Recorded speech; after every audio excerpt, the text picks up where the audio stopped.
Welcome back to another episode of Colony Drop. My name is Brian. And my name is Isaac. This is your favorite Gundam podcast where we talk about anything and everything that's related to Gundam, whether that's anime series and movies, the music, Gunpla, which is the Gundam models, for those of you that don't know, and even lore, ideas, concepts, things like that. Anything and everything that's related to Gundam under the sun, we talk about. Isn't that right, Brian? That is correct, Isaac. And today we have a review of a series / compilation films that we've alluded to, but we've never actually watched, even though they're Universal Century. Right. So this was pretty fun, right? Oh, absolutely. And this series / movie duo is Gundam Thunderbolt, which originally came out as season 1 of Thunderbolt and season 2, and then later on they decided to compile each season into a movie each, but they added additional scenes that weren't in the original run of the series.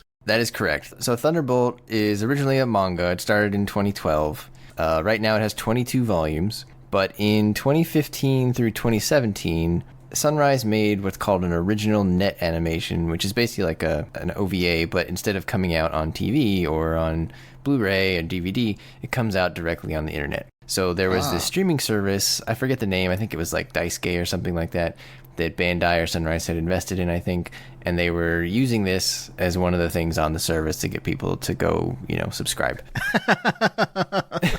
And people like me laughed in their face. Yeah. So Isaac was obviously not a subscriber. No, we heard about it and then we were like, okay, when's this going to be available to the rest of us that are hiding in the shadowy alleys of the internet? On day one that they release it on the streaming service, obviously. Download. So they made basically 8 episodes, I think it was 8 episodes, that adapt roughly volumes 1 to 7 of the manga. And that was back in 2015 to 2017. And then in 2016 and 2017, they released 2 compilation films. One in 2016 called December Sky, and one in 2017 called Bandit Flower. And to Isaac's point, I think a few scenes were added, some extra combat footage. I don't think anything was removed. I think there was only some just minor additions. So basically, my understanding is there's no real reason to go back and watch the actual episode format. Like, you should really just watch the compilation films. This might get us a little ahead of ourselves, listeners, if you haven't seen it. But Brian, I have to ask you, does December Sky or Bandit Flower have anything to do with what we see, let alone get mentioned once? Because I don't believe so. Okay, so let's take those one at a time. So December Sky, I'm assuming, refers to the fact that the 1-year war essentially ended on New Year's Eve at Abawaku. Okay. But I mean, there's nothing really special about that relative to the film, because the actual Abawaku part of the first film of December Sky, it's almost like a credit sequence, really. Thank you for saying that, because Gundam Thunderbolt December Sky takes place essentially entirely in space, whereas we all know there is no sky. Even if it is December, there's no sky in space. It's space. So the name didn't really make sense. Maybe December Eve or something like that would have been better. You think this was like a direct translation from Japanese? That's why we're not quite grasping the name meaning or something like that? That's a good question. I hadn't even really thought about it. I don't really see how either title makes sense. Yeah, this was kind of bugging me because I was like, oh, December Sky, that must be like the Zeon Operation code name or something cool. Or, oh, Bandit Flower, oh, we're going to see a mobile armor that's called like Bandit Flower. And oh, it's going to be awesome. But no, not once do they say those words, and not once do you even get any reference of what the hell they're talking about. So that's fair. Yeah. I can't even think. Bandit Flower makes me think of a visual image of a flower. The only thing I can think of is the South Seas Alliance. Is their logo a flower? That's absolutely. That was the closest thing I thought also. But like the name Bandit Flower doesn't really mesh with their organization, since they're like a religious cult of some kind, a militant religious cult. Maybe if they called it like Eastern Flower, I would have been like, oh, of course. What else could it be? Yeah, they stole Claudia, sort of. That's the closest thing I could justify. If listeners, if you know why these titles make sense, please let Isaac know. I have no logic for those. I don't Isaac. think That's they a great stole question. her so much as she joined them. That's true. But I like how you're immediately protecting her. Like, guys, she's there against her will. All right.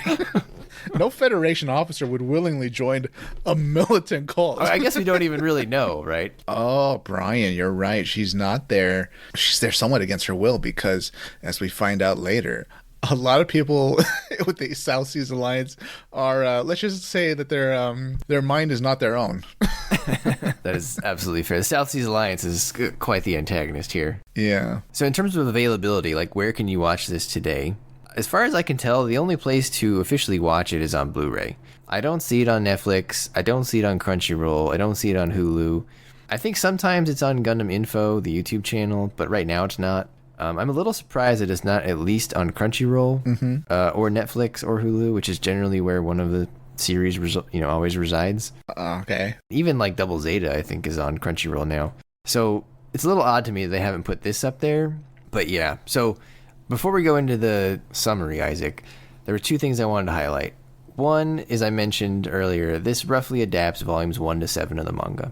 There's now 22 volumes as of today, meaning we have enough material to do roughly 4 more of these. I'd love to see them. So the question is, do you think that will happen? When was Bandit Flower made? I believe you said 20. That is a great point. 2017. Wow. And as far as we know, production has not started. So I think if you were to start production today, you're talking minimum 2 to 3 years away. This is getting ahead of ourselves again, which I keep saying this episode, but oh boy, I would have loved to see this continued. I know a lot of time has passed and maybe they're kind of done, but I really enjoyed this. This was a very well done side story, I thought, for the most part.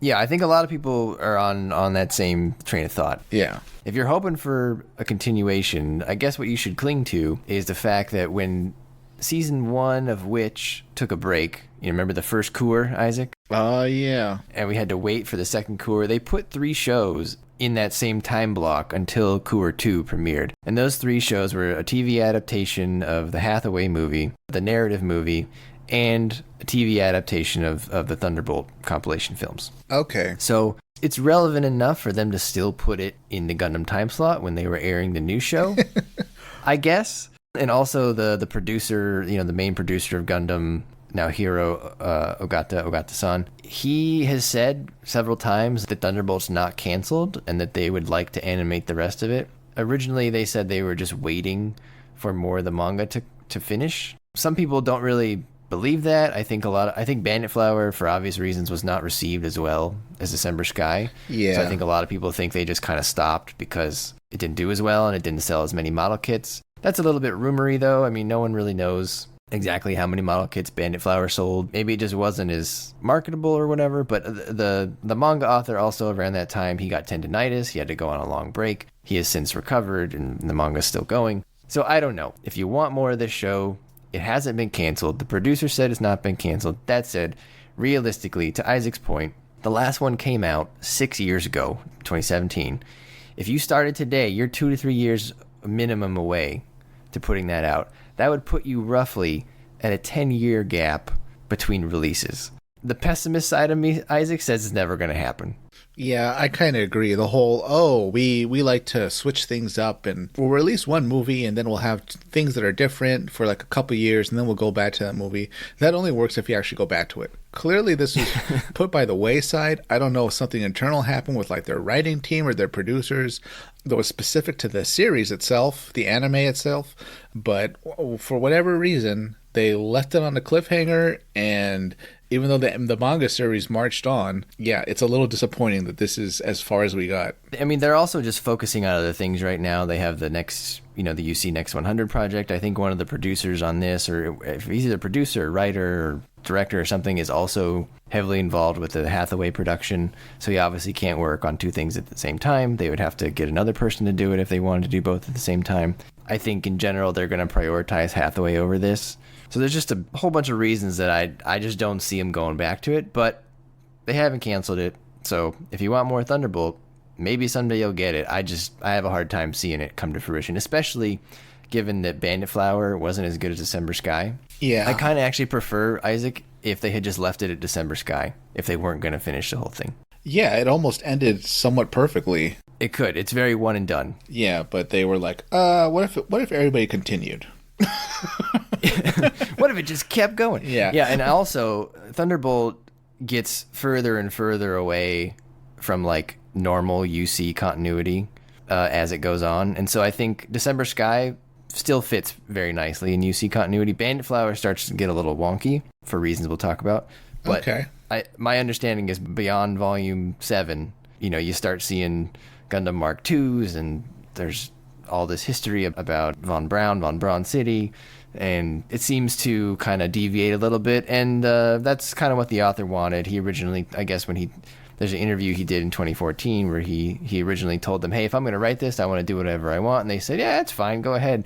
And so he told, he said, I want to be able to work freely, even if that meant it wasn't part of the Gundam canon, and they told me I could do what I want. And he said, it's a bit off from the so-called correct history, but I did that on purpose, and then he laughed. So he kind of just doesn't care. So Why would you give the go-ahead for somebody to do that? That's kind of stupid. well, I don't think that Sunrise cares too much about canon, or the concept we have of canon apparently just doesn't really exist as much to them. I think that's especially true when they think about like side story mangas. Okay. They have different tiers of like what they consider to be the canon. They don't really talk about the canon though, but I think for them, like it's kind of like Star Wars. The primary stuff is the movies and the animated stuff, and then kind of everything beyond that it's there, but like they can always ignore it if they want. Or if this dude wants to tell a story and they think canon is getting in the way of him telling a story, they just kind of don't care. They just let him go do it, and people take it or leave it. So Okay. I would be curious if they do make more Thunderbolt, do they start to change it to kind of bring it in line with the canon? Because it would be like an animated thing. So then that's kind of puts it in the same level as like Origin, right? Where some things are different about Origin, but not exactly. But anyway, I just thought that was interesting. No doubt, when you Google Thunderbolt today, the number one thing that everyone asks is, when is the next one coming out? And the answer is, well, they're not working on it, so it's going to be a while if it ever comes out. Well, that's a pity because I had a good time watching it, Brian, and it was a very interesting setup for a short story. Kind of answered the unasked question of what's going on in shoal zones. And now we know. You didn't know you wanted to know, but you sure did. Yeah, it also raises the questions of how did prosthetic technology regress so much? It was definitely an interesting ride. Beautifully animated. My God. Yeah. At first, I was kind of not a fan of the music, but ended up all working together. Got a little Cowboy Bebop, to be honest. That's true. Yep. And then it just kind of ended. Oh, it ends. Yeah, that's true. All right, so let's go on to the summary. Let's do it. all of our observations. So let's start with December Sky first. The log line of December Sky is, during the 1-year war, the Earth Federation's Moor Brotherhood and the Principality of Zeon's Living Dead Division engage in a fierce battle at the Thunderbolt Sector, a shoal zone in the former colony Side 4 Moor. After successfully infiltrating Zeon's sniper field, Ace Federation pilot and jazz enthusiast, what a intro for your character, E.O. Fleming is given control of the latest Gundam prototype. To combat the new Federation threat, Zeon amputee pilot and ace sniper Daryl Lorenz sacrifices his humanity to directly interface with an experimental Zaku 2 prototype. Isaac, when you're drawing like cards or doing like Mad Libs to pick out your character descriptors, and one guy gets jazz enthusiast and you draw amputee pilot, you gotta feel like you got the short end of the stick. Pretty much, yeah. I would actually kind of disagree that he sacrificed his humanity. That's a little bit excessive because he gave up a hand. That's not quite the same as sacrificing his humanity, especially when you see him later on. He's still a pretty human guy. They didn't strap a Alaya Vijnana system to him or anything like that, or crack open his skull to connect him to a computer. It was his last hand, though. I think your last hand, and by that I guess last appendage, is that the right, I don't know, term? Yeah, okay. When it's your last appendage, that's different than just losing a hand. I'll say that. I wouldn't know. But you know what? But he did it for the glory of Zeon, Brian. He should be honored. Did he? That's actually my main problem with this film. We're going to get to that. Okay. So, December Sky, we open with the Moor Brotherhood trying to take out Zeon snipers who are from the Living Dead Division in the Thunderbolt Sector. So one thing here, Isaac, just right off the bat, I felt the Moor Brotherhood was ill-defined. I was struggling to understand exactly what the Moor Brotherhood was. I'm so glad you said that, Brian, because On the one hand, based on the comments that a lot of like even pilots were saying to each other, it sounded like almost that they were like a refugee organization of survivors from Colony Moore that were now, essentially their own regiment fighting against the Zeon in their former homeland location. On the other side, it sounded like, oh, they have money to spend. They're like half a corporation or something because they're so soaked in money, they can essentially field and fund their own Gundam and their own little private military within the Federation. It's Federation mobile suits and ships, but they're really only there because of the Moore Brotherhood, it seemed, who had their own capital ship, the Beehive. Yeah.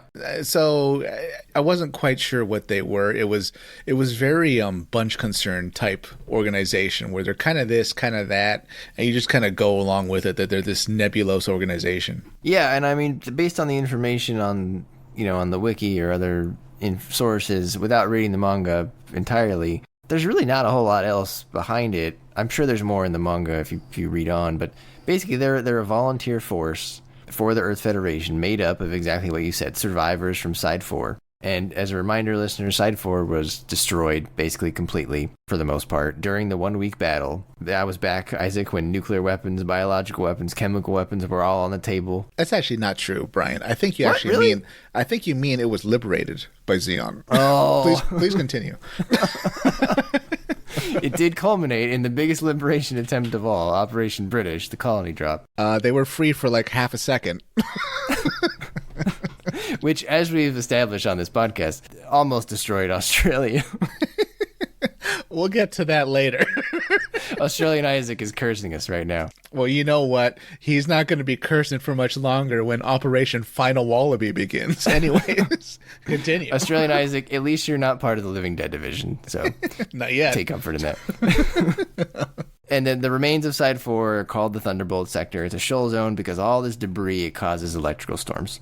And for context, the frontier side, Isaac, from F91 is in Side 4. Yeah. New Manhattan, the Illuminati HQ from the film we just watched, G. Savior, is also in Side 4. And Industrial 7 from Unicorns in Side 4. Industrial 7 was the one that surprised me the most. Wow. This is where everything happens. This side has like a lot of things happening. Good God. Yeah. And then also to go along with it, the Living Dead Division are just a group of wounded Zeon soldiers who continue to pilot with prosthetic limbs. But to Isaac, to your point, the Living Dead Division and the Moore Brotherhood couldn't feel more different, right? Living Dead Division, to your point, has... oh, man. You got yourself... You walked into it by yourself. I take that one. The Moore Brotherhood has unlimited resources, apparently. They have the super good equipment. One of the best Gundams we've ever seen of the time. And in the Living Dead Division, they can't even get good prosthetic hands with the right number of fingers. Yeah, that was...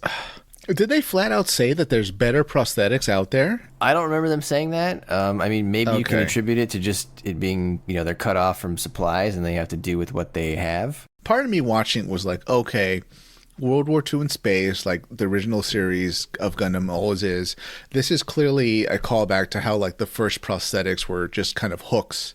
Very simple kind of pincer type devices, and that's about it. So this is their callback to that, or like you just said, kind of showing how desperate Zeon is for resources. I was also wondering if, this is kind of the science team's way of saying, well, they're kind of like connecting to the computer system of the Zaku to pilot it better without their limbs. So if you think about it, they really just need like an electronics component that's a shaft that can connect. So they really don't need much else. But it was kind of a mix of that. You just kind of go with it for the sake of the story. I felt it was maybe too extreme. It felt too desperate to be believable. But anyway, they do pretty well, Isaac. These guys are pretty good. They have what do they call them? The big guns or something like that? These big sniper platforms. Those are pretty cool. I assume you like those. I love them. I'd really want one. Part of me was wondering, though, like, why can't you strap some vernier thrusters to those and just kind of make them, portable? Like, I think many of our listeners have played multiple first-person shooter games, and we know that if you're playing as a sniper, you kind of have to shoot and scoot, because, like... shoot and scoot? They're going to know where you are, right? Yeah. So the idea that you just kind of stay in place is a little silly, especially since vernier thrusters cost nothing. If we can build Ogus We can slap some thrusters to a gun and kind of make it a bit more portable. But to the Living Dead Regiment's credit, it almost seems like they really didn't need it 99% of the time because, oh my God, they crushed every squadron that came against them in like that death alley, that murder alley on the Shoal Zone. Yeah, it was terrible for the More Brotherhood. They basically lost everybody on their approach except EO, and he only really lived, Isaac. I mean, EO. Let's not give him too much credit. He got lit up just like the others. He was actually the first one to get lit up, but he just happened to be able to get out in his core fighter. That's sort of a disclaimer here, Isaac. Basically, all the designs in Thunderbolt have been sort of revised. They are like the Thunderbolt version of a gym, and the Thunderbolt version of a gym has all these extra shields that it carries, and it has a core fighter. So he only survived because of the core fighter, Isaac. Oh, okay. I thought that was like, I don't know, More Brotherhood custom gym or something. They are and they aren't. Okay. They revised all the designs, but it's believable enough that like, okay, this was in the Thunderbolt sector. Yeah, that's kind of what I assume with their ship itself, because that's not a standard Federation supply ship. Yeah, their Beehive, which is what Isaac's talking about, is basically the Columbus class carrier, but they kind of have like, it's like they took two of them and smushed them together on their side. Yeah. It looks neat. I like it. It's cool. I guess it's good, but like, I assume they were like, well, can we get a Pegasus class? And like, the Federation was like, no. But like, we can give you two of these and you can kind of customize them and you like tape them together. Yeah, once in a while, like you'll get like a couple Salamuses to help you out. It's like when a kid takes two Lego sets that are separate and then he just smushes them together. Yeah, it's like, oh, you had two castles? Well, put them together. Now you got one big castle. That's exactly what the Beehive is. So Io gets hit, Jim blows up, but he ejects in the core fighter, and then he flies his core fighter, he finds a sniper, and gets the guy to come out of his cockpit. He knocks on the door, right, Isaac? I don't think he actually... No. The guy didn't open it himself. He opened it from the outside, and the guy was like, what's happening? And then it was over too quickly, but by that time he was communicating with the rest of the Zeon squad, and the last thing they saw was his cockpit opening and then a bullet to his face. Yeah, and then EO insulted their music taste as well, if I recall correctly. And so EO steals the Dom. He takes it back to the More Brotherhood ship. He's hailed as a hero because he brought back the Dom. So, Isaac, one thing on EO, I was really surprised. I've been reading his name for years as Io. I think Io sounds way better, like Jupiter's moon, but they went with EO. Is it spelled capital I-O? Yeah, it is. Yeah, that's I-O. That was... Yeah, they went with EO in the dub. He's like Captain EO. But Captain EO is EO, not IO. That must have... Imagine that. We're trying to sound like Old MacDonald had a farm, Brian. That'll be the third movie, Gundam Thunderbolt, E-I-E-I-O. Yeah. MacDonald Farm, and they never tell us about like what exactly the farm is. I think that was maybe like a writing choice because they're like, well, what if characters say I did this or I did that or something, like I-O, it'll hit the ear too wrong or something. Not that that's a very good reason, but I can see them saying like, oh, I-O is actually pronounced E-O, but no. That's like saying like, I don't know, Jupiter's pronounced Jupiter. Yeah, I would have preferred IO. I think IO sounds way cooler, but EO is what we got. He also, Isaac, he is not someone that would be down with today's woke agenda. He does not give a He calls the Living Dead Division and Daryl peg legs. He slaps his captain and then kisses her. And then when he finally does end up losing to Daryl at the very end of December Sky, he gets out and he's immediately upset that he lost to a guy that has all prosthetic limbs. Like, he can't believe it. Like, he just can't fathom, like, how did I lose? Yeah, that's... I can't say. I mean, I'm never really a fan of the Federation guys, but I don't have a lot of respect for him. Does he have redeeming qualities in your eyes, Brian? No. So that's another thing of this film. There's not a lot of likable characters in my eyes. Okay. It's not necessarily a problem. It's just the way I felt. There was no one that I was really rooting for. I mean, even Daryl. Daryl's kind of weird. I'll get to Daryl in a minute here. But yeah, I like EO. I don't really like EO. He's a fun character to watch, but I don't really like him, if that makes sense. Yeah, let's see. Federation side, no, nobody really. Zeon, I'm just rooting for as an organization. I was sad that when Captain Hook died, because of the obvious Captain Hook joke was now over because he was dead. Went down with the ship. This is also part of the movie, Isaac, I think, where we first see the Living Dead logo. Yeah. Which is a great logo. Love the Living Dead Division logo. Lots of great logos in this show, actually. The Side 4 More Brotherhood logo is cool. Great name, too. Basically, all the design work, whether it's logos, mobile suits, character designs, all really good in this show. Yeah, it's a cool logo. The name is cool, but I feel like they're not quite Living Dead, even though they're amputees. Like, literally, like maybe Hydra kind of thing would work. Hydra's kind of overused, though. But, like, you know, you cut off one limb and another one takes its place. Yeah. But whatever, we'll go with Living Dead. Back at the Beehive, EO checks on Claudia, the captain, who tries to slap him. And as I said earlier, he blocks it immediately. Because you think you're going to get the trademark Gundam slap, Isaac, but he blocks it. And then he kisses her, and you're like, now I don't know what's going on. and apparently they used to be an item, or they still are an item. They used to be on a plane racing team, along with their other friend Cornelius, who's a mechanic on the Beehive. That took me by surprise. I guess that was a good surprising moment. Yeah, and I had to laugh when I saw another officer trying to slap somebody in the Federation. Because that's all they do. Yep, these troops did not go to the Bright Noah school. They definitely went to the Basque Alm school, so... Cornelius is maybe the most likable person on the Federation side. He comes off as a really nice guy. Yeah, that's fair. He's the most normal. Yeah. We overhear the troops talking, and they say Claudia is only in charge because her family is rich. And we also find out that Io's dad was also one of Moore's leaders. So Io and Claudia are kind of running this thing out of, like, nepotism, basically. Yeah. Oh, God. The bridge crew themselves, the moment the captain is out of earshot, they talk about her. Yeah, this is not a friendly ship. No, it's barely a military vessel so much as it is, like, the Moore Brotherhood just using Federation stuff. Yeah, it's very odd. I was just very taken aback by the interaction. We don't usually see that on a Federation bridge. They're usually more put together. Yeah, it's night and day compared to the Albion, you know, where everybody was like very much on their best. Yeah, and I think that was also contributing to my confusion of just exactly what the Moore Brotherhood was. Not only that, but, like, forgive me for saying this if this is offensive, but, like, why are we here? You can't salvage a shattered, nuked colony.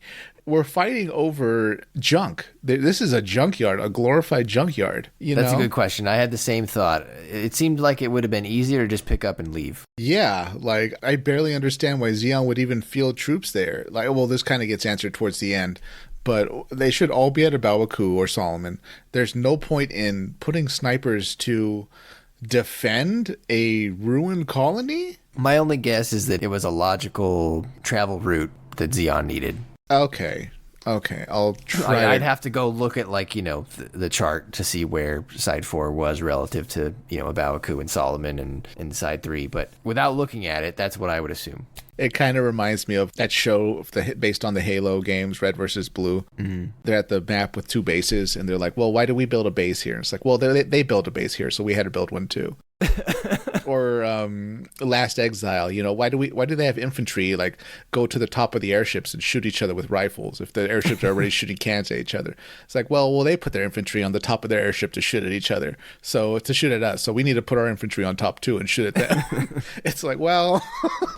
It's very keeping up with the neighbors, right? Yeah, it's like, well, they did it, I got to do it too. We have to show up where they show up to fight them, even if there's no point. Because if we don't, then we'll lose. Yeah. Anyways, continue. So back at the Living Dead Division ship, which has a great name, the Dried Fish. Great ship names in this as well. Beehive, Dried Fish, Spartan later on. Great stuff. Yeah. Dr. Carla, she's like the person responsible for putting prosthetics on these people. She asked Daryl to kill Io since the guy that Io shot in the face was her boyfriend. She also, like, starts kissing his dead body, which is pretty gross. Understandable. Yeah, but it's not like he was like a fresh dead body. He was pretty gross when he brought him back. Oh, right, of course, because he had been exposed to space. Yeah, they opened the body bag, and she's, like, all over him, and it's clearly like, you probably shouldn't touch him. Now, I have not had a relative die in space and being brought back, so I guess I can't speak. But it just seemed like maybe something that was ill-advised. Captain Brian would have, like, no mercy for you if you were trying to, like, kiss your, like, your significant other that had been shot in the face. Like, you don't want to kiss him. It's a little gross. That's all I'm saying. And by the way, Isaac, this show moves at a brisk pace, right? Yeah. There's almost no wasted time in this show. No, it's like the one battle, the course of less than 24 hours, less than 48. It seemed pretty quick. Yeah, Because right after this, they immediately shipped the full armor Gundam to the Beehive. They award it to EO, not because he's the greatest pilot, because he's basically the only one left, Isaac. Everyone else is dead. Yeah, They all died in that sniper approach, which that seems like their own fault, right? Right? If you're Captain Isaac, you send 40 of your team out, and 10 of them die right away, don't you call the other 30 back? And are like, hey, we should try something else. I might not be the right person for that question, but I'll say I'll say no to go along with it. But like, apparently the more Brotherhood has some pull, because they kind of just shrugged off those losses, knowing that they'd get a fresh batch of like 30 teenage cadets fresh from the academy. I don't know how much they had to pay for that, but wow.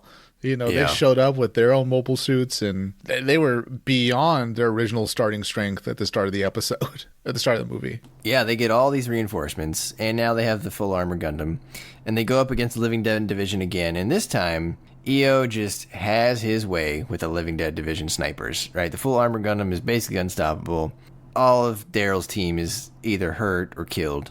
The one guy survives all the way through. Fisher, I think, was his name. He was a survivor. Yeah. But basically everyone else dies at some point. Daryl does escape in his orange Zaku 1, but he does lose his hand. So at this point, Daryl started the show, right? He was missing his legs. He loses a hand here in this next battle, so he's got one hand left. Isaac, though, his orange Zaku 1, is that pretty close to the orange Zaku sniper that you've been thinking about for years? It's the same thing. It just looks so beautiful. It's a great type of orange. It is. I like it a lot. Yeah. I don't think they make a model of that one, and definitely not in master grade, maybe in the high grade line. No, I'd want the Psycho Gundam in that color. I mean, sorry, the Psycho Zaku in that color. Because the red I thought was too close to Char. I like rolled my eyes when I saw that. I was like, oh god, they're charring it up. I mean, at least it's like a deeper red. Char is, borderline pink, but Yeah. So Daryl's back. He's got one hand left. But the Living Dead Division is ordered to defend the Thunderbolt Sector to the death, Isaac. This is, I think, what you're talking about. That I guess Zeon just can't give it up. And Dr. Carla's boss, who I'm going to call him her boss, I think his name is J.J. Sexton. He's a scientist who works on the Psycho Zaku with Dr. Carla.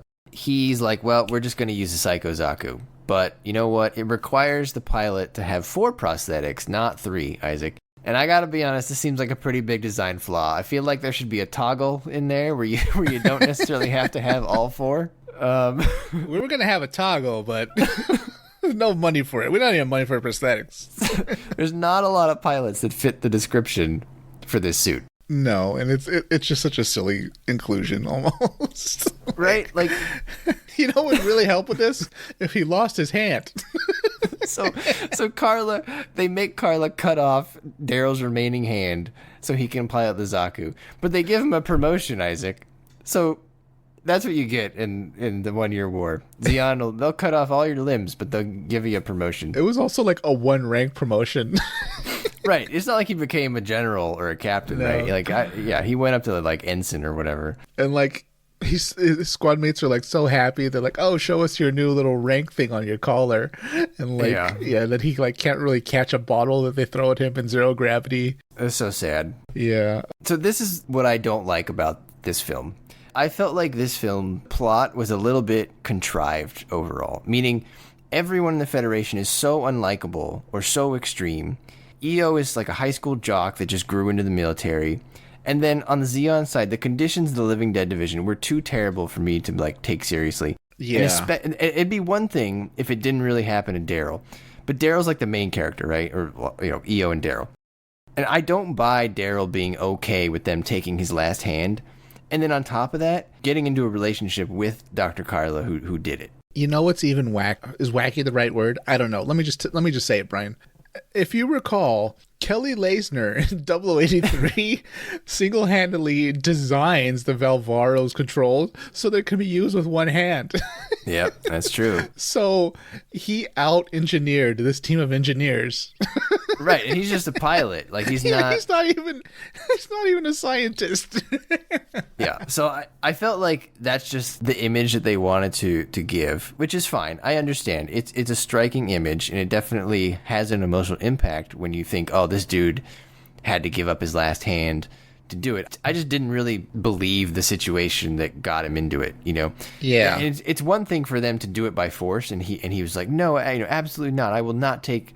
You cannot have my hand. But then they maybe sedate him and take it anyway, which they kind of did, to be honest. Yeah. I feel like he only accepted it afterwards. Maybe that's a coping mechanism, and that's what you're supposed to take from it. But it'd be one thing, Isaac, if then he rebelled and like killed all the superiors on, if he killed Sexton and he killed the captain, then I would kind of more believe it. But like to your point, then he's like showing off and stuff. Like I just don't. That doesn't make any sense to me. Well, I think he was pretty gung-ho for it.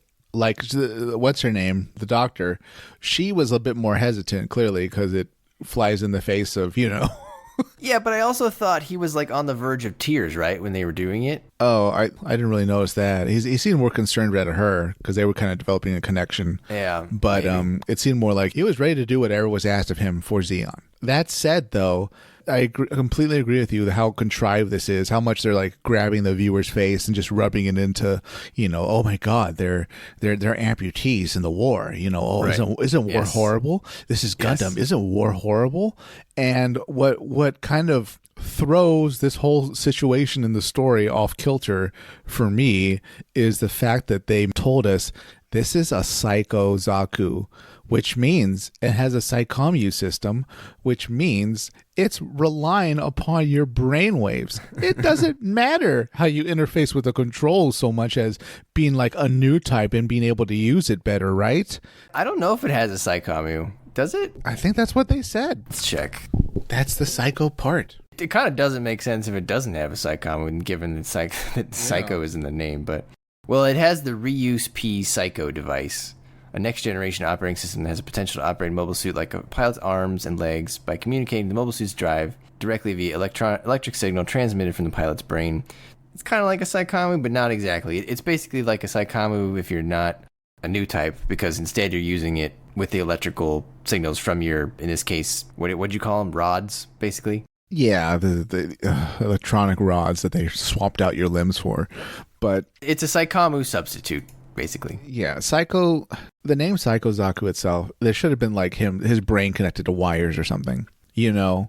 jury rigged to kind of get him to new type level. But that would throw off the image, Yeah. They want that. The tortured soldier strapped in with his It was a bit heavy-handed. Yes. I almost feel like the better way to go around this would have been to give them like sort of Ghost in the Shell type prosthetics and like say, oh, they're living dead, but like they can interface with like the machine this way and it like makes them perform way better instead of giving them like just a stick. Right. There's some precedent for it. I mean, if you think about it, it's not really in the same time period, but Karozo Rona is basically a cyborg. Yeah, I don't even think he used his hands at all to pilot Rafflesia. He just he didn't hooks up his brain. No noticeable piloting actions at all. Really, maybe he should have used his hands though, because he didn't do that well. That's fair. What's especially jarring, Isaac, is the prosthetics in this relative to what we saw in Witch from Mercury. Just because we happened to watch them relatively next to each other. Oh wow! It makes these ones look extra pathetic, right? Yeah. So hang on. Is your head canon that like Kelly Lasner saw these twigs and he was like, nope. Not even once. He knew about the regiment. He knew about the prosthetics. He was just like, I am not doing that. Well, if I was him, I'd be like, hell no. If they give me one, they're going to cut off my other 3 appendages based on their track record. So count me out, guys. Good for him. He lost an arm, or at least, most of an arm. And then he was like, you know what? Career transition. I'm going to open a junkyard on the moon. The moon seems like a good place to be, Isaac, relatively. Not a lot of bad stuff happens there. And then to your point, Isaac, the reinforcements arrive, and I loved this part. Io called them his expendables, and he was like really upfront with them. Remember, he gave him that speech. He's like, "You're my expendables. I'm going to use you as a shield to destroy the enemy sniper." And I was like, all right, at least he's honest with his 16-year-old minions. Yeah, and I was very surprised to see them because how much it reminded me of MS Igloo, when the teenagers with the igloos show up the Ogus show up on the Zeon side, but now to see teenagers showing up on the Federation side, Are things pretty desperate for the Federation at this point, Brian, or is there just such a surge in patriotism now that Zeon's on the ropes that like every high school student is like immediately joining the military? I gotta think patriotism is at an all-time low, given that less than a year prior to this, 1/3 of the population died. So I don't know. Maybe they're just promising these kids money. Maybe they've got nowhere else to go. Or draft. You know, maybe they're human debris, essentially. Human debris, yeah. They drafted them. Who knows? And honestly, their performance in the ensuing battle was not good, right? No. They got annihilated. But they've got spirit, Brian. And that's being nice. That's true. They do have some spirit. They're very gung-ho. There was the one Zeon guy that went out in front. I don't know if he had a name, but he destroyed a whole bunch of them. And he also wished for one last piece of Grandma's pie. And that was when I realized that you were in this film, Isaac. I didn't realize you had a cameo. Yep, that was me. I was like, I fully understand this man. He would be one of the few pilots I like try to protect in my brutal war machine. Mr. Pie. Yeah, well, that's what we'll call him. He was Mr. Pie. He puts the pie in pilot. There you go. A lot of Dom action too in this battle, Isaac. I'm sure you enjoyed that. So yeah, sadly they don't do very well. No, they don't. So the battle ensues. Io and Daryl have a vicious, wonderfully animated duel in space, real back and forth in space and in one of the destroyed colonies inside 4. It was overall fairly even. Like I'd say overall, Isaac, they were a fairly even match throughout the film. Daryl does technically win.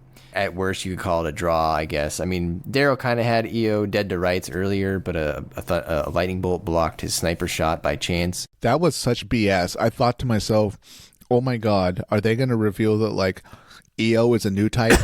And he, like, he used his bind to summon a way to deflect the beam. The odds of it happening were just too high. And I was like, oh, This is shenanigans. This is nonsense.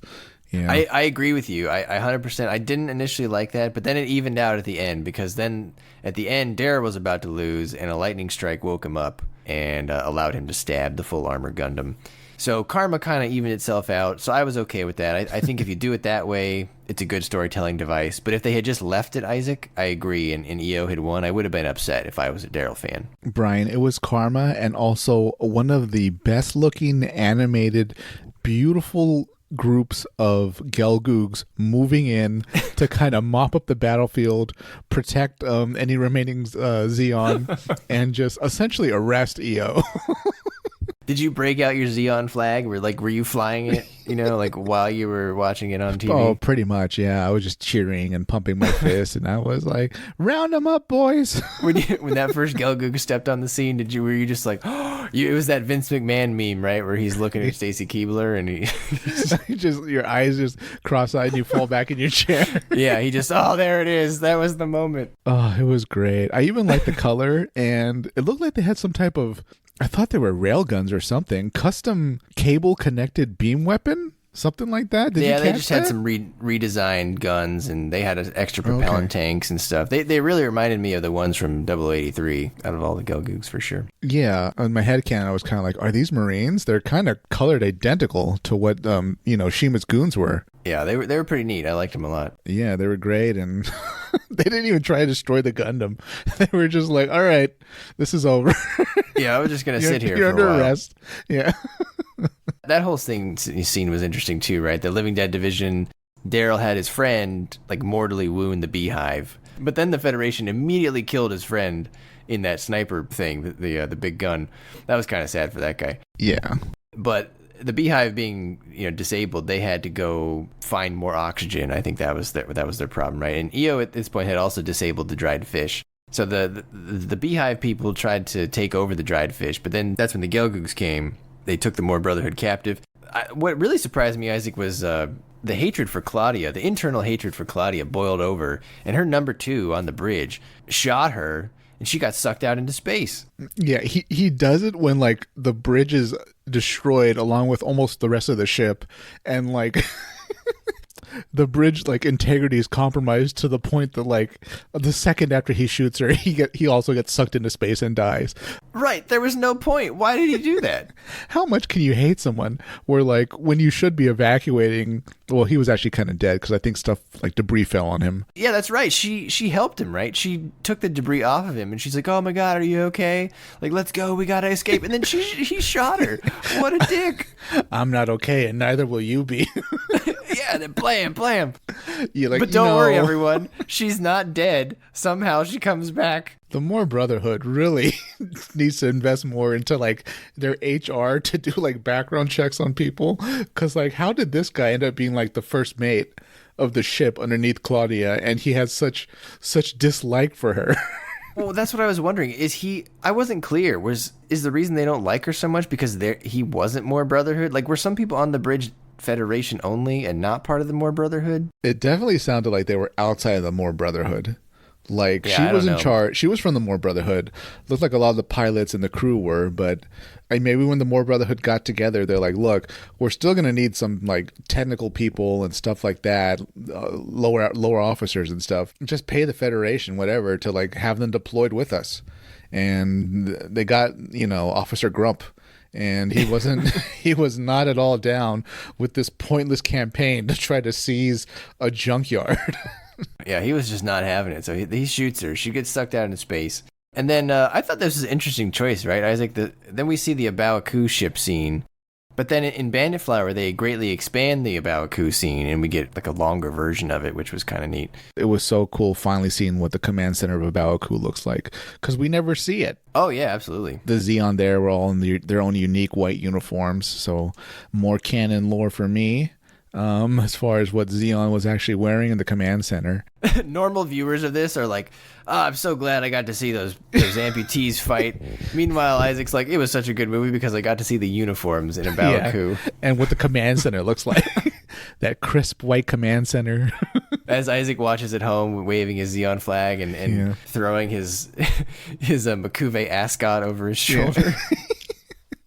Before I eat spaghetti.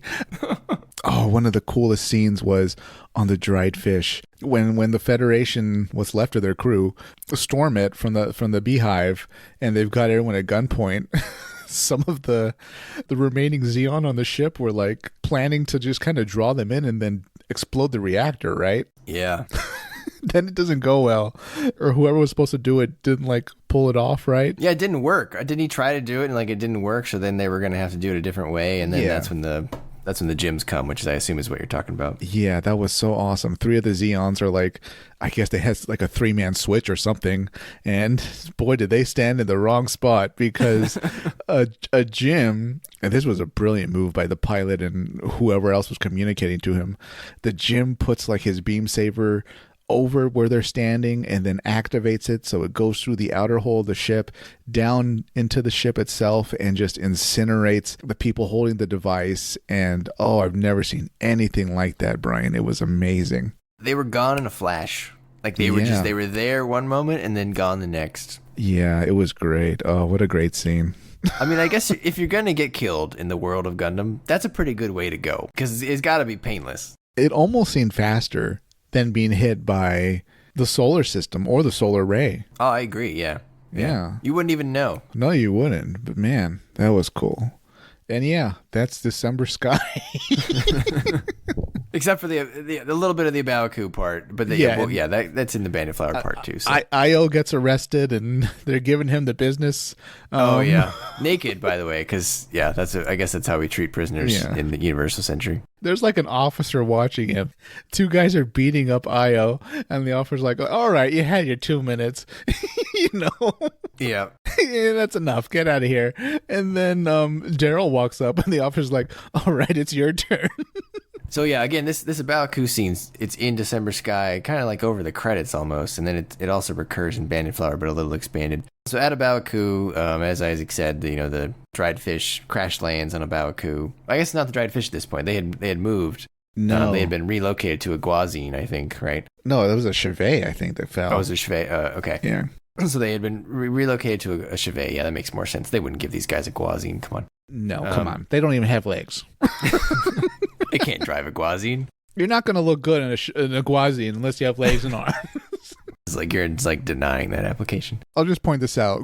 Everyone on DeLazer's ship had legs and arms. I end my case. Their Chevet crash lands on a Baoku very unceremoniously, and Io takes that opportunity. He gets out of his cell, and he basically kills all the people on board, and he frees the more Brotherhood who escape. Daryl and Carla, though, escape into another ship. Carla, though, has been, like, injured, Isaac. She's in a pod, in, like, a stasis pod or, like, a recovery pod. Yeah. I guess it was from trauma, or in your mind, what... I mean, we see the after effects later, but, like, what really hurt her? I'm trying to remember. Maybe something in the ship hit her, like, during a... She was right next to the people who got incinerated, right? Yeah, and that put her through an emotional toll, because I remember she was like kind of crying and screaming and freaking out. Yeah. But yeah, for whatever reason, they put her in like a hyperbolic chamber. Yeah. With like controlled air. I don't know. It's like when I saw that chamber, I was like, okay, she's getting the same treatment as Luke Skywalker, Goku, and, you know, like... certain burn victims. So they escape. And so then we start Bandit Flower, and we get a weird... like opening scene here, Isaac. There's two patients in a room discussing the difference between humans and animals. And presumably this is a glimpse inside what we will later learn is Monica Humphrey's new type research facility. Okay. We don't really know who those two people were, right, in that opening scene? I don't even recall. So much happened in the episode. Yeah, Bandit Flower, unlike December Sky, which is a very linear plot, easy to follow, Bandit Flower is a bit all over the place. I can tell that there was a lot more in the manga, and I don't think they had time to put it in the show, and it kind of shows. I feel like Bandit Flower is all over the place. I don't know how you feel, but... I liked it less. It had some good scenes, but overall, good scenes and good ideas, but I overall liked it less as we enter into Bandit Flower, which... God, what a bizarre name still. You're right, though. It does have a lot of cool scenes. It's still fun to watch. It's just from a sense perspective of you're going to be like, what the hell did I just watch? We meet our new female character now that Claudia's dead. We just move on. We get a new one. Her name is Bianca Carlisle, which that's a femme fatale name if I've ever heard one, Isaac. It's a strong name. She's in a Thunderbolt gym at a Baoku. She defeats a Big Row by herself, which is pretty impressive. That idiot, like... You can't just hold someone with a claw in front of you. You have to do something, like... Isaac's like, shoot! Yeah. Shoot, goddamn you! Admiral Isaac was yelling at that pilot for like 30 seconds. You know, like, do something. Don't just wait for her to use her arms. That gym has arms. What are you doing? We also got to see one of the coolest things, Isaac, the psycommu Zaku.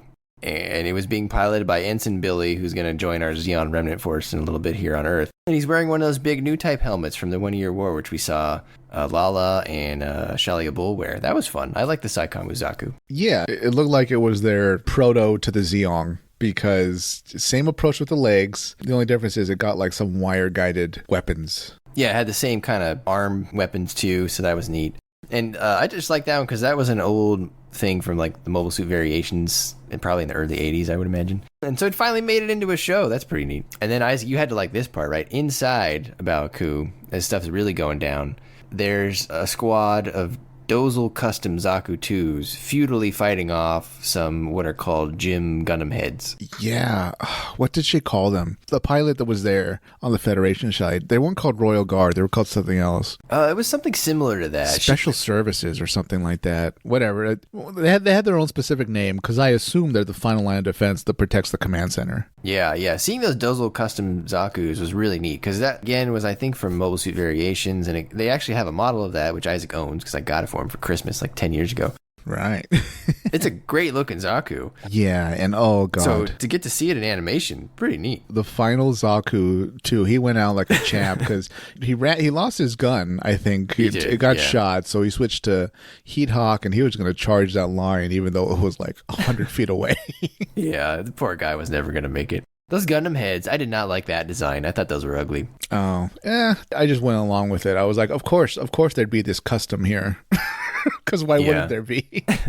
I like the concept. The concept was like, hey, if we give Jims a Gundam head, it'll strike fear into the enemy. That'll throw them off. Sure. Or this was clearly the specialized crew that was going in there to take the research that was on a Baoku. And so speaking of that, Monica makes a comment. She says, like, we better get what we came for. And what they came for is the Federation seizes unfinished Zeon units. Specifically, they show a Unit 2 that they seize. I think there's actually more in there. I think I read somewhere they recover 3 unfinished, 2 or 3. So now the Federation has psycommus, which they didn't before, at least in the Thunderbolt, timeline. I also have to say that it is a travesty that the base commander at Babaku, or maybe he wanted to, but Giran overruled him, did not set up some type of self-destruct system on the base or a way to push the reactor into overdrive, because this was just such a gross negligent defeat. I can't believe it happened. I can't believe they didn't cram a Babaku with nukes. Maybe that indicates that they felt that it was impossible to lose a Babaku. Only Giran would be that stupid. If Daewon was still around, none of this would have happened. Giran is pretty arrogant. Yeah. God, Caecilia would never have let that happen. She would have assumed that there's a chance that we can lose. So right after this, we basically fast forward to August of 0080 with no real indication that we've done so. That was a little bit jarring, right? Yeah, we're on a beach. Yeah, we're just on Earth, and there's still some fighting, but it's you get the sense it is later. So the rest of the film now is going to be... Oh, I forgot. Sorry. The next scene, actually, is a random group of weird people chanting and burning a bunch of bodies. And you're a little bit confused if it's Federation or these people Zeon. Like, what are they? I'm pretty sure they're burning Federation bodies. Could be Zeon, but I don't remember. Yeah. But they turn out to be the South Seas Alliance. Right. I was watching this scene and I was like, oh, this Federation ship was majority Buddhist. And they decided to have monks there for the funeral ceremony after a battle. But then I was like, well, they got a symbol on their forehead. Last I checked, that's very different than Buddhism symbol. And then I was like, this is kind of animated ominously. I assume more information will be presented shortly. Right. Props to you, though, for trying to create headcanon as you're watching this film. Yeah, I have to at this point. So then the scene after that, I think, is the beach scene. And we find out that Daryl has made it to a Zeon remnant group on Earth, along with Ensign Billy, who was piloting the psycommu Zaku. Unfortunately, he does not have the psycommu Zaku with him. And they are prepping some ACT guides for battle. And here, Isaac, I gotta say, Billy takes a big drag on a cigarette, and he has a very incorrect understanding of cigarettes. I'm afraid for his health. He seems to think that Earth's fresh air will counteract the negative effects of tobacco. Brian, coming from a group of people who thinks Earth's gravity weighs down souls, I'm not surprised that he thinks that at all. And let me also say, the Isaac fleet has a zero smoking policy. All right, there's zero tolerance for smoking. Ensign Billy wouldn't cut it. He seems like a pretty good pilot. I was excited to see more of him. We didn't really see too much from him. No, not really. I'm sure he plays a bigger role in the manga. So something I noticed about the ACT guys that I've never seen before, they lay flat in order to get in them and to do maintenance. I don't know if that's because the head dimensions make it not good to stay standing like you see 9 times out of 10 for every other mobile suit. But yeah, I thought that was a little blink and you'll miss it. I didn't even notice that. Yeah, that's a good call out. I did not see that. I mean, these ACT guys in particular are probably one of the biggest makeovers of all the redesigns in this show. They're much smaller. Did you notice that? They have different proportions than the normal ACT guy we're used to seeing. I thought they were almost custom. They're very short. Yeah, and they have turtle shell backpacks. How cute is that? It's they're tactical, cute turtle robots. Not only that, but I think the one they give Daryl has this whole custom sensor system that, wow. Where did they get the money for that as Zeon remnants? Yeah, absolutely. So this is a good time to introduce this concept. There's a bit of an argument in the fandom about the tech level in this show, and that's kind of one of the things that maybe makes this show seem like it deviates from continuity a little bit. The tech level in Thunderbolt does seem a little bit ahead of what you're used to seeing in 0079, in my opinion. I'm one of those people that does think the tech level is a little bit too high in this show. The first being the full armor Gundam from December Sky is super powerful, probably too powerful. These ACT guys have, to your point, these very sophisticated add-on packs that seem much more advanced than most other equipment we've seen suits in this time bring. That one ACT guy has a cybernetic tentacle limb, kind of.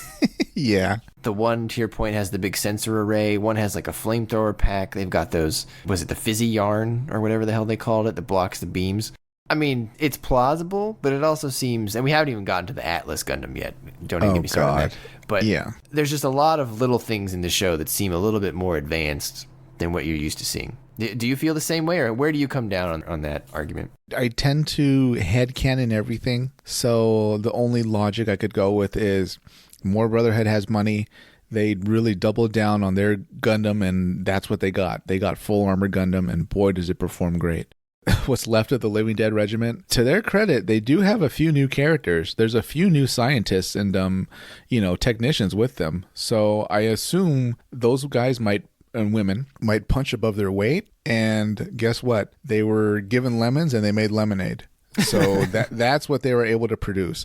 They don't exactly have like an army's worth of them, but for the small amount of mobile suits they have, they absolutely made very specific and special weapons and abilities. Yeah, I mean, I think the ACT guys are plausible, except the one that has that cybernetic tentacle limb. That one, I was like, okay, that's weird. Yeah, it's like, all right, you Ghost in the Shell. The Shell's on Netflix. Okay, you can take your ideas over there.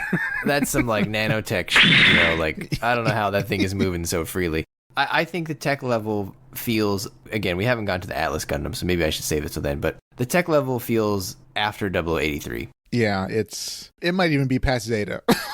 Yeah, maybe, because in Zeta, like flying mobile suits are like a big thing, right? Right. And then enter the Atlas Gundam. Oh God. That's the part I guess we're at right now. So the next thing we see is the Spartan, is a Pegasus class ship, which by the way looks great. Love the Spartan design, super cool Pegasus ship. It almost looks like an updated version of the white base. And by that, I mean, you can say that about almost any Pegasus class. But what I mean is, it's almost as if they redid the original series in modern animation, and they gave us the white base, because my God, it's almost the exact same dimensions. Yeah, and I think the Spartan, I think we talked about this before, but the Spartan, the Grey Phantom, I think if we do get a Pegasus class ship in the live action movie, it's probably going to look like one of those more than the original white base. Hopefully like the Spartan. The Spartan kind of works too, headcanon wise, because the more Brotherhood, even though a few years have passed, they just walked up with money and said, just give us the white base. You already know how to build it.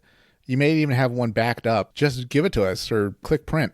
Yeah, we'll fix it up. Yeah. So but it's called the Spartan, and now this Monica person on board, she's the part of the Joint Chiefs of Staff, 3rd Bureau, which on the one hand is interesting that we get some insight into the Federation government, but on the other hand, I have no idea what that means in context. It was so weird seeing her. Was she in December Sky?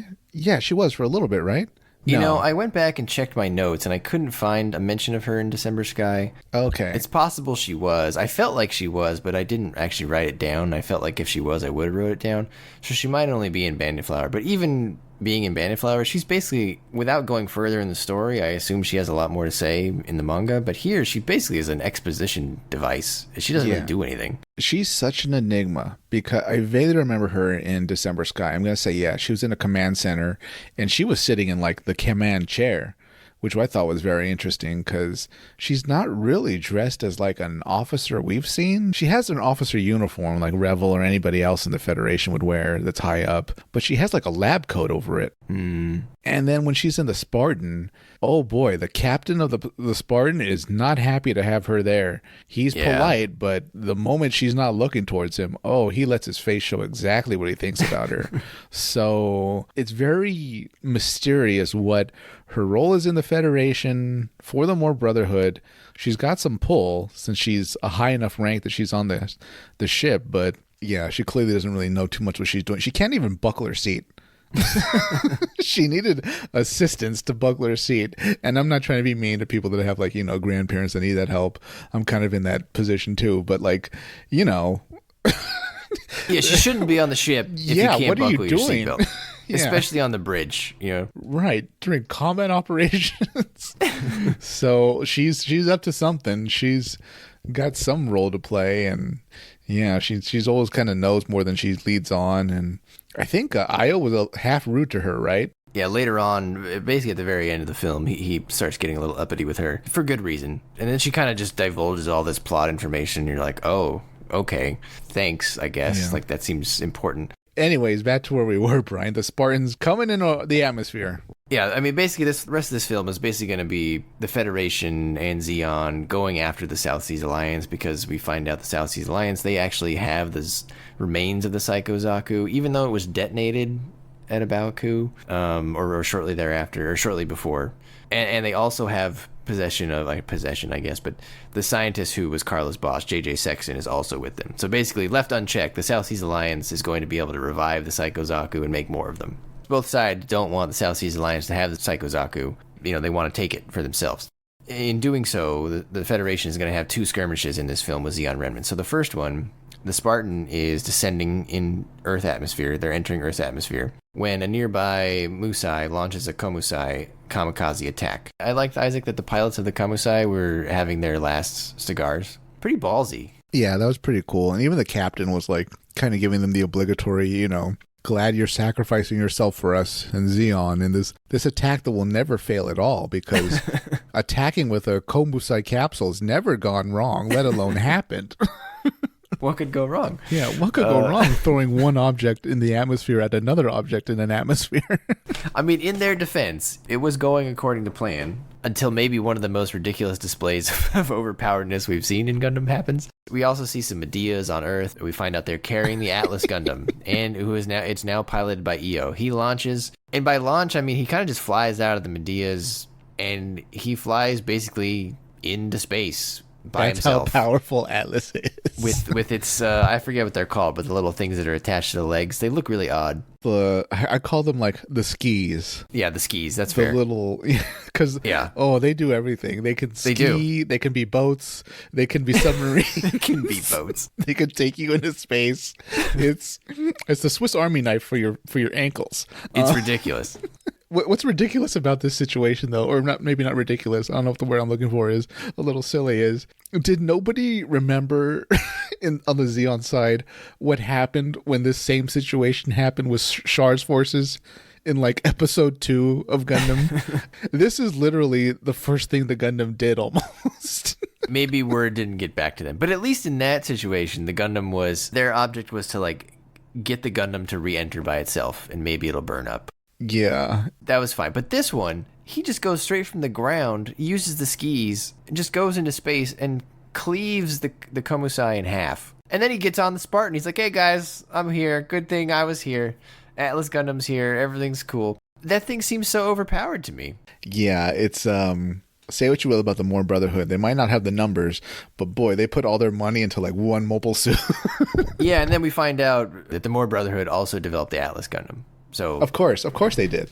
To Isaac's point, they created one of the most powerful Gundams in the 1 year war, the full armor Gundam, and now they did the Atlas Gundam, which just flew straight to space by itself. I mean, it's their MO, Brian. They don't have money for a fleet, so they get one Pegasus class.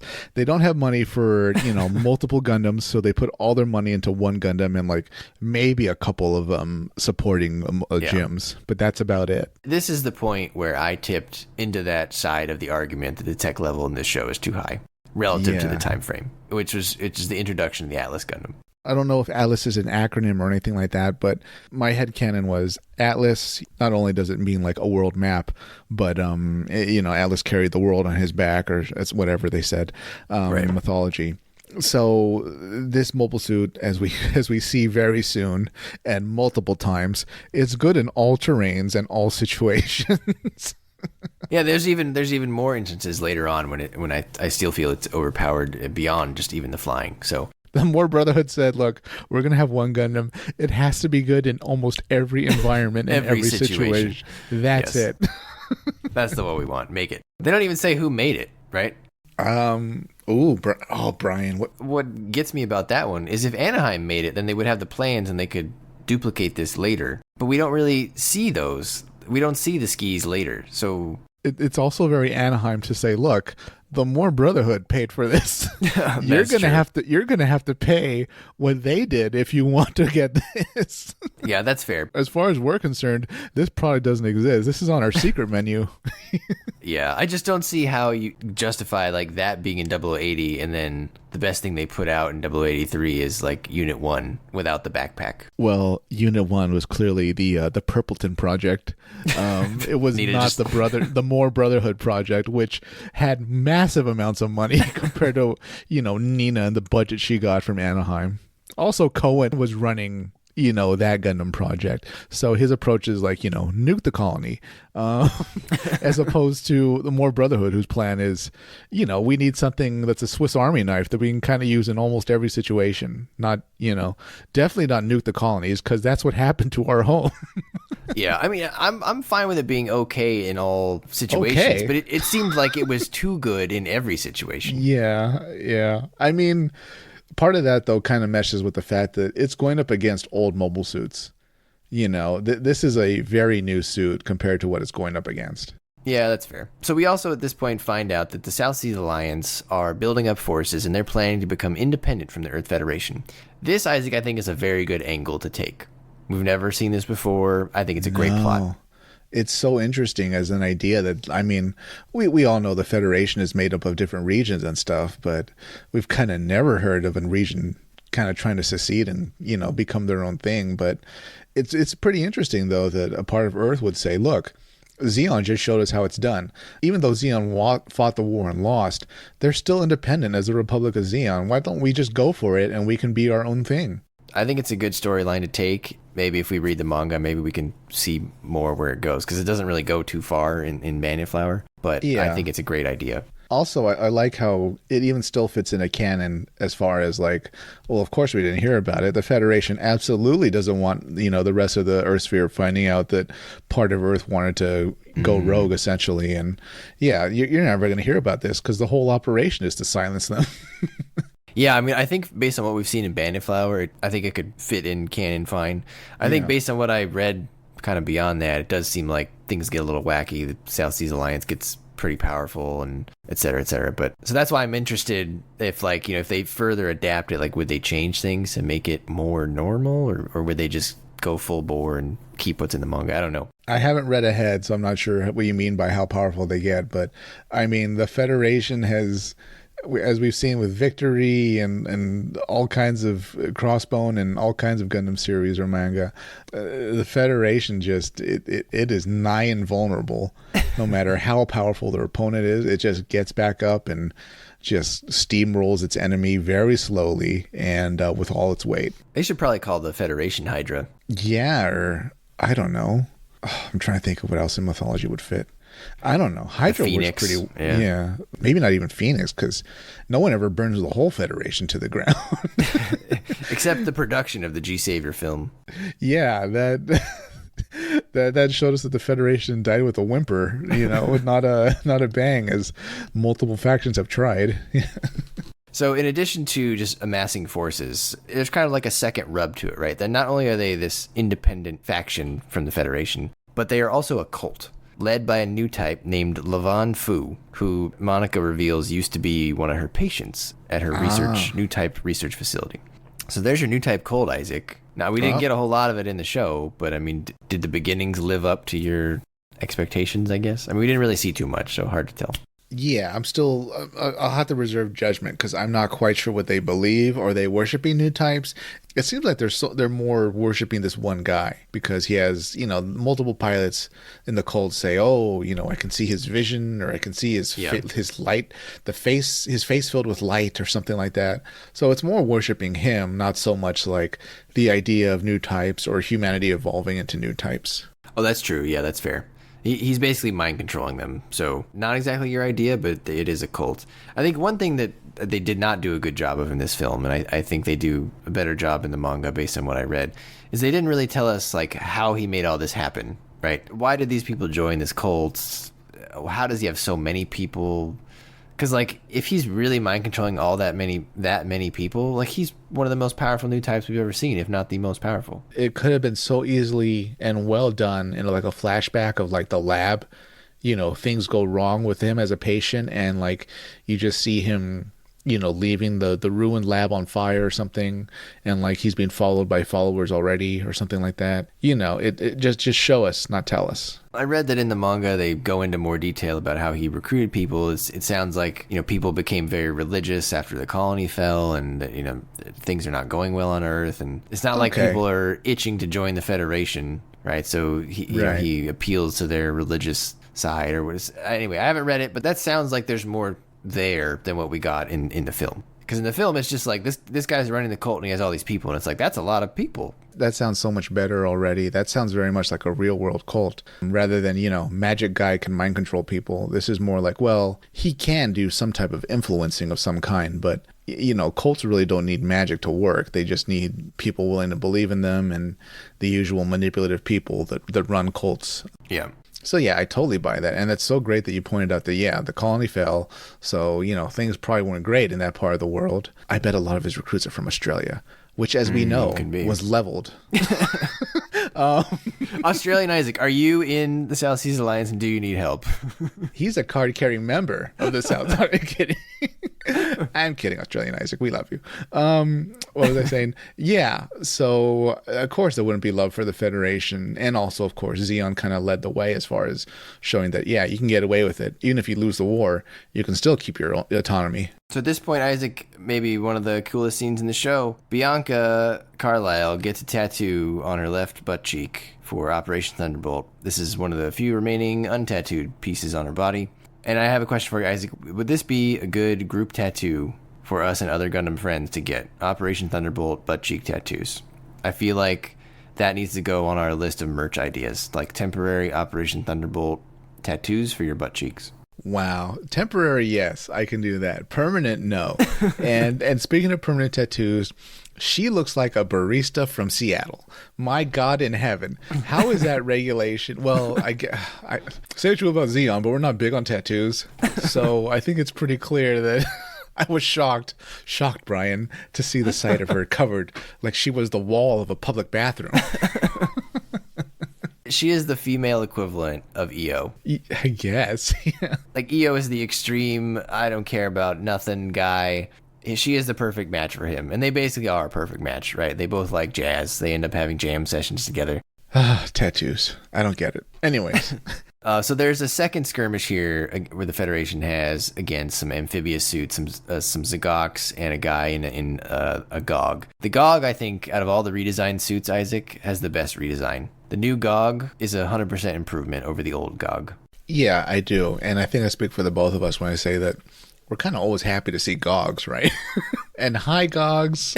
Yeah, this one looks a lot more like the high GOG, so I'm always happy to see Zagoks. And then this GOG is amazing. I would be super happy if they just, anytime there was a GOG in the future, it was this instead of the old GOG. Yeah, the only thing I'm disappointed at is that they just kind of had like one type and they sent them out. It wasn't like, well, we'll need like a range version.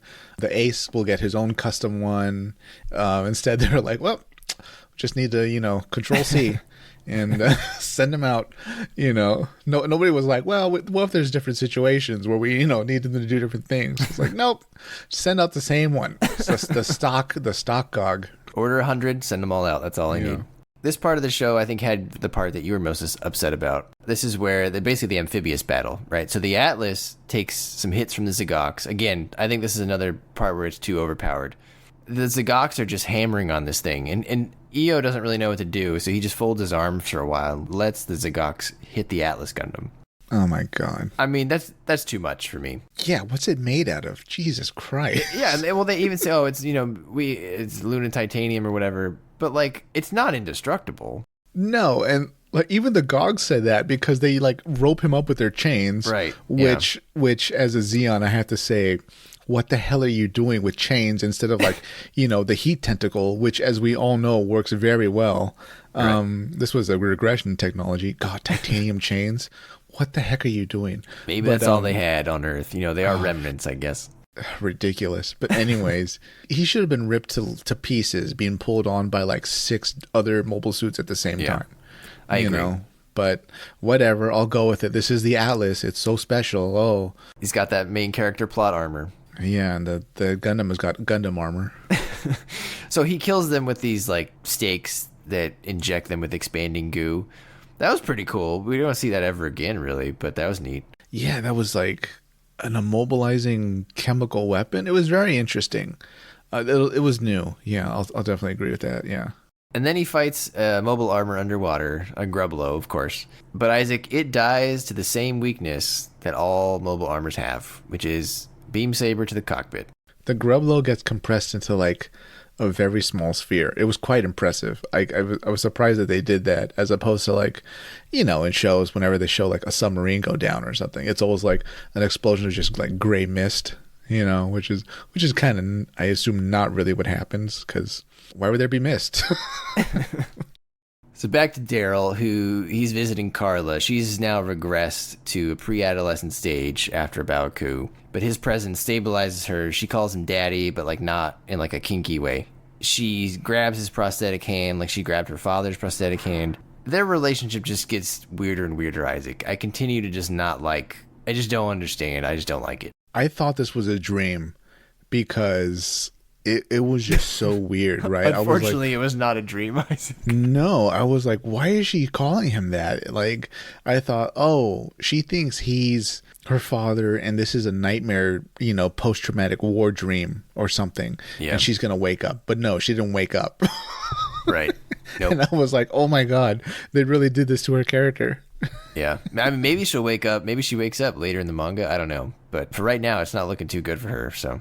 Maybe this is a trope in Japanese like literature or fiction, but I think it's a little weird where they're like, oh, they were through so much, they regressed into childhood. Just can't handle it, yeah. We'll see where this leads if we ever do, but I'm not a big fan of. But it's kind of overplayed, I think.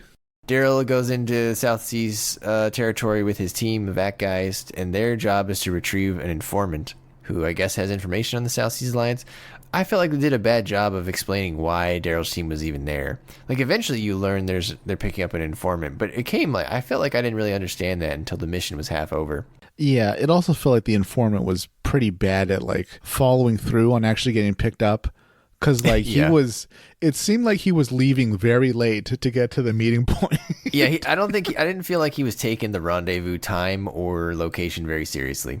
No, and he's being a little obvious. Everyone's doing like the prayer in like their South Seas capital city, and he's like kind of walking around with like a smirk and, oh, don't mind me. Let me go through these dark alleys and try to find a jeep. He didn't have a shaved head like the rest of the monks, right? He had like stubble and long hair. Other people looked normal too. Not everybody, but they all seemed to be kind of paying attention to the ceremony. He was the odd man out. I don't think he was a very good spy. So the Federation also enters the fray. They ask the South Seas Alliance permission to go in to fight Zeon.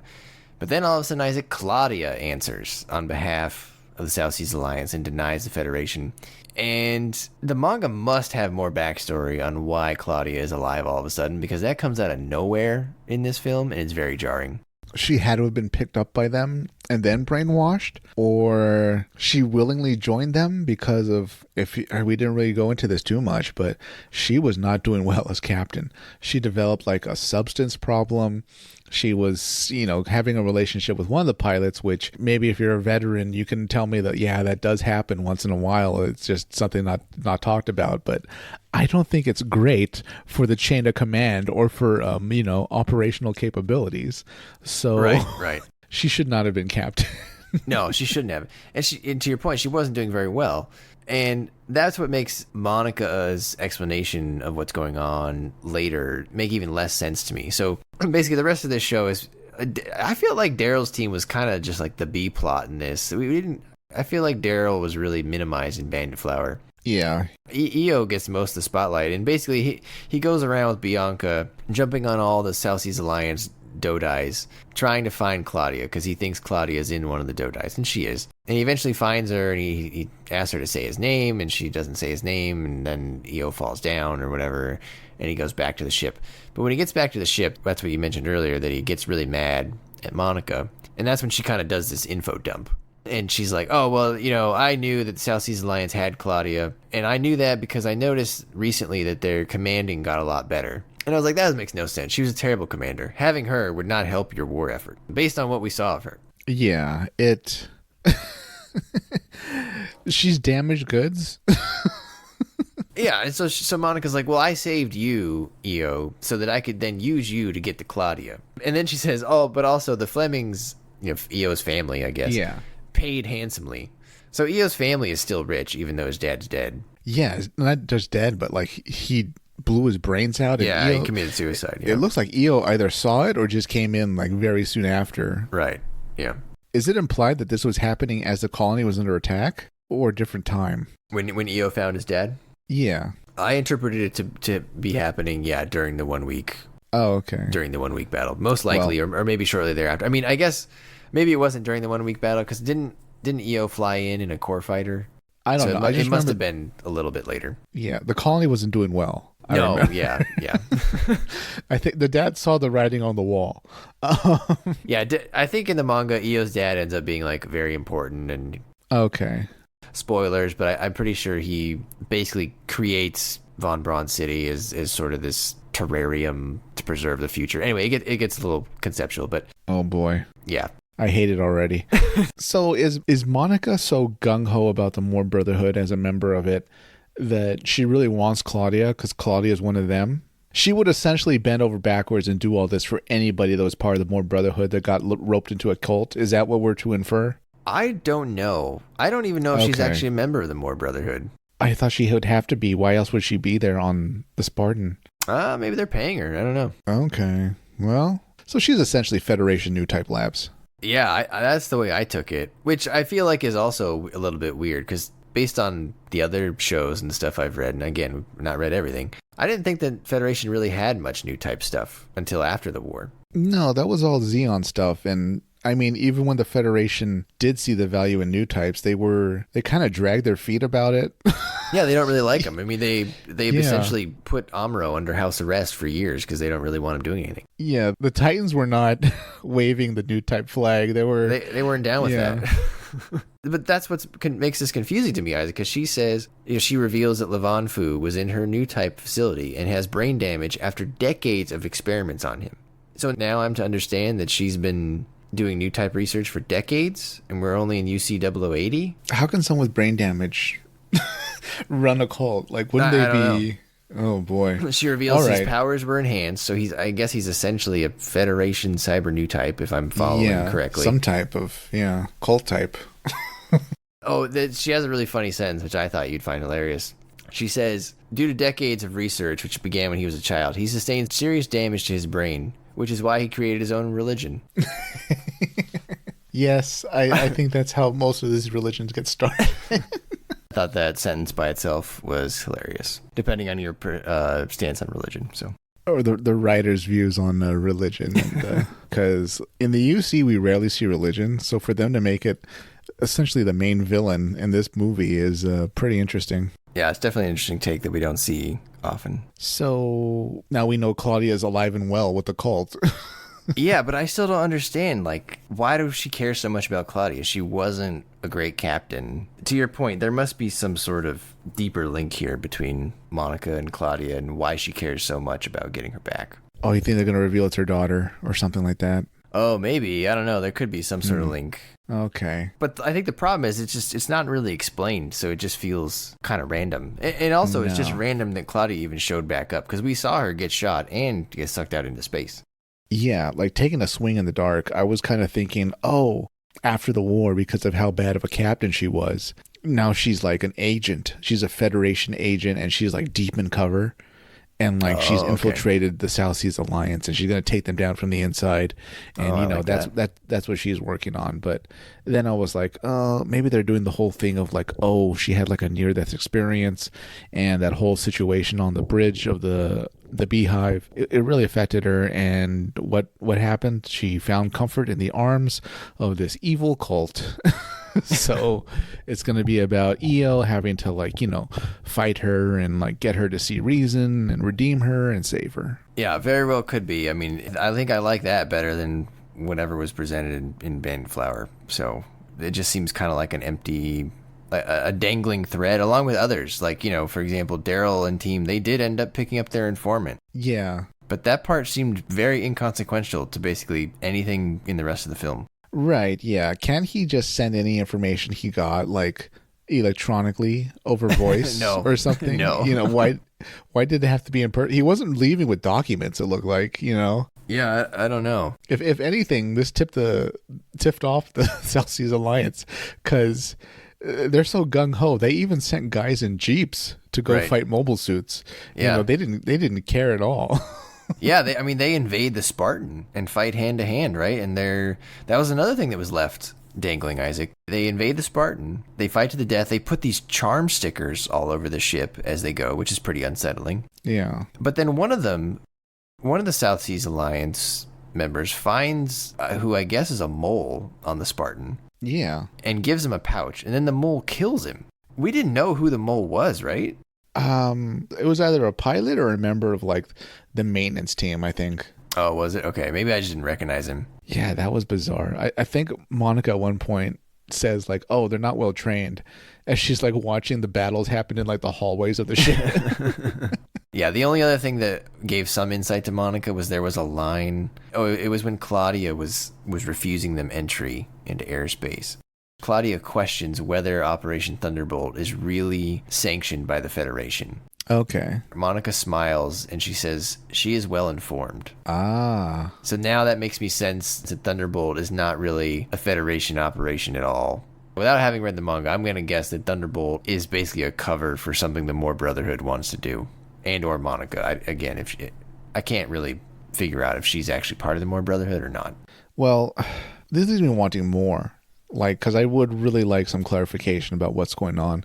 And I don't think I'm going to read the manga, like, next week or anything. So that's a pity, because it would have been cool to see, what exactly is going on. Is the more Brotherhood a front? Is Monica like a proto-Titan? What the hell is going on? I honestly don't know. I mean, it definitely seems to me like Monica wants to get Levon Fu back or to do something with Levon Fu. Obviously, that's where they're going with this, because he was part of her research. She must either want to stop him or to fix him or something. What if the South Seas Alliance is actually good and the Morn Brotherhood is actually bad? Oh my god. What if Levon Fu's doing something like new typey, like he can hear he's in communication with like Amuro or something. I don't know. So he can hear Lala. Oh, guess what part of the world Lala's from? She's from the South Seas. Oh, that's true. Oh, and the more Brotherhood, they're like proto-Titans. Like, there's going to be an episode. The episode ends with like Monica and she's having tea with Jamatov. Oh my god. Well, Lala was from the South Seas. That said, she's no longer there because now she's just kind of spread out all over space. She's yellow glitter in the sky. Space glitter. She's been turned into yellow strobe lights. So I don't know. I mean, I definitely think this is an intriguing story overall. I guess that's the question, Isaac. So like, that's kind of where Bandit Flower ends, by the way. There's not much kind of after that. After that discussion with Monica, that's kind of it. So we know Claudia's with South Seas, but Io and Bianca are back with the Federation. Daryl's got his informant. He's back with Zeon remnants. We didn't really advance the plot all that much with the South Seas Alliance. So then the question shifts, Isaac, to, okay, if you want more, you're really going to have to read the manga. So are you interested enough to read the manga? Because there's basically, another 14, 15 volumes out there to read, which this is one of the few mangas that is translated by Viz, and you can go buy it at Barnes & Noble. Like, this is out there. I'm all for it, but I want to know the series will end. I don't want to get into something and then there's no conclusive ending. Oh, I think it'll end. I think the manga author, Otagaki-san, I think he said that the manga's almost done. Like, he's written 22 volumes. I think it's on the way out. Okay. In that case, I definitely would like to read it. There's so many unanswered questions. One right now I'm thinking of is, why is the Zeon doctor there? Why even bring him back and say he's still alive? Is he going to do something really important? Like, why is there a bunch of limbless South Seas cultists running around that are in like multiple Psycho Zakus that are going to fight? I mean, I think his purpose is to make another Psycho Zaku or make more of them. I mean, outside of Carla, I think he's the only one that would know how to do it. Oh God, Brian, are Io and Daryl going to have to team up to fight like a legion of Psycho Zakus? I wouldn't put it past this manga. I think anything is possible here. The author has shown an ability to make really clever battle sequences, stuff we haven't seen before. I'm not sure how to think about this show, Isaac. I know a lot of people really like it. I don't think I like it as much as other people do. So I'm just going to go ahead and give my rating, I guess. But do it. So for December Sky, I think December Sky is great. I think if it didn't have that weirdness for me with Daryl and Carla and being okay with losing his last hand, I think it would be a 9 out of 10. It fits great in the Gundam mythos. But with that, I think I'd bump that one down to an 8.5. Bandit Flower, on the other hand, I think that's a little bit all over the place. It was still fun to watch, but in terms of like actual plot, like what I was watching, it didn't make a lot of sense compared to December Sky, and it felt very unfinished. It felt very cobbled together. It felt like I need to adapt this many manga volumes, and I have this many minutes. How do I do it? And I had to leave a bunch of stuff out. So Bandit Flower, I would give a 6.5. Overall, I think I'd give Thunderbolt then a 7.5. What do you think? Let's start with December Sky. I really enjoyed it. Beautiful animation, great battles. Almost worse than just a standalone if you don't want to keep going forward. I would give it a 4 out of 5 Haros. Definitely recommend. For Bandit Flower, definitely weaker. Great, interesting ideas I'd like to see more of, but didn't quite stick the landing, as I usually say, or oftentimes say. So I'm going to say 3 out of 5 Haros. Overall, though, for the whole series so far, I mean, beautifully animated, good enough fights and interesting ideas, especially if they decide to continue it. I almost want to withhold a rating, but I'd say maybe 4 out of 5 Haros overall, with most of that being carried by December Sky. I do think your suggestion is a good one. You could just not watch Bandit Flower. Yeah, you just say, I'm going to wait until they pump out the rest, which, right, as you said, they haven't said they're canceled. They're just not working on it. So it's on the back burner. Whether it'll stay there for like another 7 years, we'll see. But yeah, very interesting. You know what? For UC content and side stories, I think any Gundam fan should definitely check out Thunderbolt. Agreed. And last thing before we go, Isaac, the one thing we really didn't talk about was the design of the Atlas Gundam. I think we both really liked the designs of the Psycho Zaku and the full armor Gundams, which were the main draws of December Sky. I thought you were going to say we didn't talk about the pie that Zeon pilot liked. What kind of pie was it, Brian? Was it apple? Was it peach? I would like to think it was French apple. Ooh, bless that grandmother, because that sounds delicious. Anyways, Ryan, continue to the mobile suit. Because I think we generally agree that most of the designs here were pretty good. Mechanic designs, great. Oh, beautiful, yeah. Except for, what do you think about the Atlas Gundam, Isaac? I'm not feeling the Atlas Gundam. So, I don't like the skis, as I will call them. I don't like how it's essentially like a bow and arrow shape with vernier thrusters at the tips. And somehow, by the power of new type abilities and through the grace of God, it's able to somehow allow the Atlas to go into the water, to sled around on the ice, to fly in the sky. It does everything. And that is just, it seems like the design is half-baked. I'm not a huge fan of it. They just look kind of odd where they're placed. I thought maybe transformable feet and shoulders or a backpack would work more. That way we're kind of like, you visually see, okay, they're moving in the direction of transformable mobile suits, which we know are coming in a few years. But they didn't do that. Instead, they had like these very thin, spindly arms that move around the Atlas's skis and cause it to do anything. It's also a little wacky that the Atlas like lays down to go into the water. You know, I thought that was very Transformers-y, and I was kind of like, this was half baked. But every other design, Psycho Zaku, the gyms, the other Zakus that we see, even the Dom that had the red trim, and of course the beam sniper rifles, all brilliant, beautiful designs, excellent. But yeah, Atlas doesn't quite work for me. Not just that it's overpowered, but just very bizarre how they decided that these skis would be the sole cause of it being able to do everything. Yeah, it's very strange. I think I agree. The skis are odd to me. When I look at all the suits together, like I put them all together in my notes here, that one just looks like it's from a different Gundam series. Like that one looks like it's in Iron-Blooded Orphans or something different. It just doesn't look like it's part of the show. Yeah, it's a little Sandrock to me in a way. Very much, yeah. Which isn't good because I'm not a Wing fan.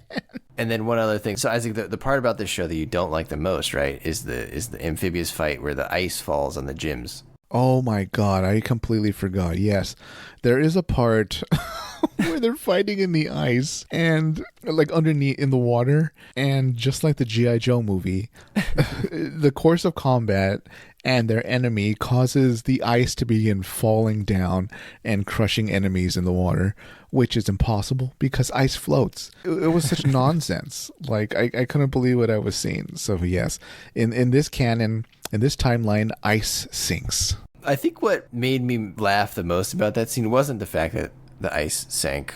Because then I was like, well, maybe it's like a part of the mountain or something.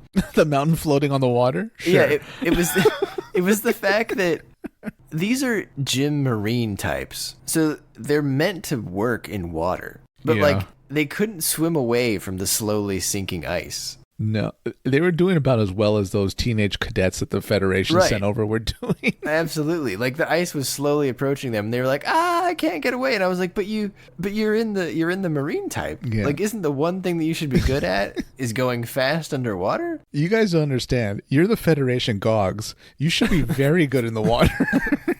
Like, I didn't really get the sense that the gym marines were any better than a normal gym underwater. No, and like, there was no noticeable improvement. This is wacky too, because the Federation, they should be amazing at water because the most of the planet is covered in water. Yeah, exactly. It should be Zeon that's like incompetent in water, but like Zeon, as we well know, has like a dozen specialized suits just for water.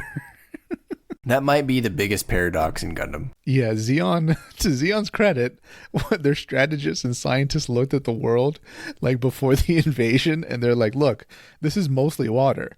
Like, we're going to need a lot of water mobile suits. Yeah, so that part I don't get. The gun cannon Aqua, though, on the other hand, performed very well. Bianca, that fight between her and the GOG guy, great. Loved that one. That was very well done. But they need more of those and less of the gym marines because those are worthless. Get your money back on those. More Brotherhood. Yeah, God, not even killed in combat. Killed by ice. Well, that was a right, Isaac. I hope if you haven't watched Thunderbolt, listeners, I hope you go watch it. It's definitely worth a watch for sure. What do we want to know from the listeners, Isaac? I guess we want to know what we don't know that's in the manga that would have cleared things up for us, huh? Yeah, I guess if you read it, we'd be okay with spoilers. If you haven't read it, but you've seen the anime, tell us what you thought about it. Did you agree with us? I mean, was really some of it kind of wacky as it went on? were you scratching your head like, why aren't we fighting over a junkyard? What'd you think of Io? What'd you think of Daryl? What'd you think of the whole kind of prosthetic angle that got a little heavy-handed, I thought? Any awesome moments? Oh, pun intended. Did they need a hand over there in the Living Dead Regiment? Someone needs to go through and count the both intentional and unintentional prosthetic puns in this episode. Yeah, that'll be a lot to do. We don't have a super fan that can do that. But yeah, what'd you think? Because this was a mixed bag. I thought it was a pretty good to decent side story, but not perfect. And but God, beautiful animation, very great battles. Yeah, very pretty to watch. All right, listeners, let us know the answer to those questions. Isaac, take us away. All right, listeners, before you go to sleep tonight, stand next to your bed, get on your knees, put your hands together, look up at the ceiling, and hail the Living Dead Regiment. Good night, everybody.